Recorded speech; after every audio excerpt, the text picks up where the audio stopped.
ಭತ್ತದ ಕಣಜ ಎಂತಲೇ ಕರೆಯಲಾಗುವ ಗಂಗಾವತಿ ಕೊಪ್ಪಳ ಜಿಲ್ಲೆಯ ಒಂದು ತಾಲೂಕು. ಇಡೀ ಜಿಲ್ಲೆಯಲ್ಲಿ ಅಭಿವೃದ್ಧಿ ಹೊಂದಿರುವ ಪಟ್ಟಣ ಎಂತಲೇ ಗಂಗಾವತಿಯನ್ನ ಕರೀತಾರೆ. ತುಂಗಭದ್ರಾ ಜಲಾಶಯದ ಎಡದಂಡೆ ನಾಲೆ ಮೂಲಕ ನೀರಾವರಿಯನ್ನ ಹೊಂದಿರುವ ಕ್ಷೇತ್ರ ಇದು. ಈ ಕ್ಷೇತ್ರದಲ್ಲಿ ಬೆಳೆಯುವ ಭತ್ತವು ದೇಶದ ನಾನಾ ಭಾಗಗಳಿಗೆ ರಫ್ತಾಗುತ್ತೆ. ಏಷ್ಯಾದ 2ನೇ ಅತಿ ದೊಡ್ಡ ಸಕ್ಕರೆ ಕಾರ್ಖಾನೆ ಎಂತಲೇ ಕರೆಯಲಾಗುತ್ತಿದ್ದ ಗಂಗಾವತಿ ಶುಗರ್ ಲಿಮಿಟೆಡ್ ಈ ಕ್ಷೇತ್ರದ ವ್ಯಾಪ್ತಿಗೆ ಬರುತ್ತೆ. ಪ್ರಸ್ತುತ ಈ ಕಾರ್ಖಾನೆ ಸ್ಥಗಿತಗೊಂಡಿದೆ. ಕೃಷಿ ಕ್ಷೇತ್ರ ಮಾತ್ರವಲ್ಲದೆ ಧಾರ್ಮಿಕವಾಗಿಯೂ ಈ ಕ್ಷೇತ್ರ ಹೆಸರು ಮಾಡಿದೆ. ಐತಿಹಾಸಿಕ ಅಂಜನಾದ್ರಿ ಬೆಟ್ಟ, ಪಂಪಾ ಸರೋವರ ಈ ಕ್ಷೇತ್ರದಲ್ಲೇ ಇರೋದು. ಕರ್ನಾಟಕ ವಿಧಾನಸಭಾ ಚುನಾವಣೆಯ ದೃಷ್ಟಿಯಲ್ಲಿ ಗಂಗಾವತಿ ಕ್ಷೇತ್ರ ಮಹತ್ವದ್ದಾಗಿದೆ. ಮುಂದುವರೆದ ಜಾತಿಗಳು ಮತ್ತು ಹಿಂದುಳಿದ ಜಾತಿಗಳ ನಡುವಿನ ತೀವ್ರ ಪೈಪೋಟಿಯೊಂದಿಗೆ ನಡೆಯುತ್ತಿದ್ದ ಈ ಕ್ಷೇತ್ರದ ಚುನಾವಣೆಗಳಿಂದ ಕ್ಷೇತ್ರ ಪ್ರಸ್ತುತ ಸೂಕ್ಷ್ಮ ಪ್ರದೇಶವಾಗಿ ಬದಲಾಗಿದೆ.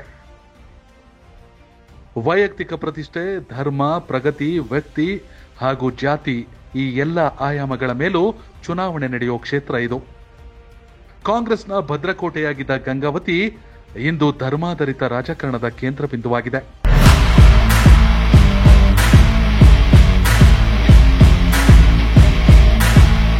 ರಾಜಕೀಯ ವಿಚಾರಕ್ಕೆ ಬರೋದಾದ್ರೆ 1952ರಿಂದ 2023ರವರೆಗೂ ಇಲ್ಲಿ ಒಟ್ಟು 16 ಚುನಾವಣೆಗಳಾಗಿವೆ. ಇದರಲ್ಲಿ ಕಾಂಗ್ರೆಸ್ 8 ಬಾರಿ ಗೆಲುವು ದಾಖಲಿಸಿದೆ. ಶ್ರೀರಂಗದೇವರಾಯಲು ಕಾಂಗ್ರೆಸ್ನಿಂದ ಇಲ್ಲಿ ಹ್ಯಾಟ್ರಿಕ್ ಸಾಧನೆ ಮಾಡಿದ್ದಾರೆ. 2 ಬಾರಿ ಪಕ್ಷೇತರರು ವಿಧಾನಸೌಧಕ್ಕೆ ಎಂಟ್ರಿ ಕೊಟ್ಟಿದ್ದಾರೆ. ಜನತಾ ಪಕ್ಷ ಒಮ್ಮೆ ಗೆದ್ದಿದ್ರೆ ಜಾತ್ಯತೀತ ಜನತಾದಳವನ್ನ ಇಕ್ಬಾಲ್ ಅನ್ಸಾರಿ 2 ಬಾರಿ ಗೆಲ್ಲಿಸಿದ್ದಾರೆ. ಪರಣ್ಣ ಮುನವಳ್ಳಿ 2 ಬಾರಿ ಕಮಲವನ್ನ ಅರಳಿಸಿದ್ದಾರೆ. ಆದರೆ 2023ರಲ್ಲಿ ಕರ್ನಾಟಕ ರಾಜ್ಯ ಪ್ರಗತಿ ಪಕ್ಷವನ್ನ ಕಟ್ಟಿದ ಜನಾರ್ದನ ರೆಡ್ಡಿ ಗಂಗಾವತಿಯಲ್ಲಿ ಯಶಸ್ಸು ಸಾಧಿಸಿದ್ರು. ಇದೀಗ ಬಿಜೆಪಿ ಜೊತೆ ಕೈ ಜೋಡಿಸಿ ಮತ್ತೆ ಕಮಲಕ್ಕಾಗಿ ದುಡಿತಾ ಇದ್ದಾರೆ.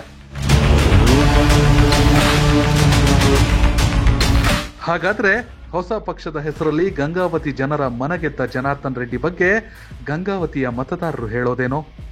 ಗಂಗಾವತಿ ಅಭಿವೃದ್ಧಿ ಬಗ್ಗೆ ಜನಾರ್ದನ್ ರೆಡ್ಡಿ ಅವರ ಸಂಕಲ್ಪ ಏನು ಅನ್ನೋದನ್ನ ನೋಡೋಣ. ಕನೆಕ್ಟ್ ಕರ್ನಾಟಕ ಅರ್ಪಿಸುವ MLA ರಿಪೋರ್ಟ್ ಕಾರ್ಡ್ನ ಈ ಎಪಿಸೋಡ್ನಲ್ಲಿ.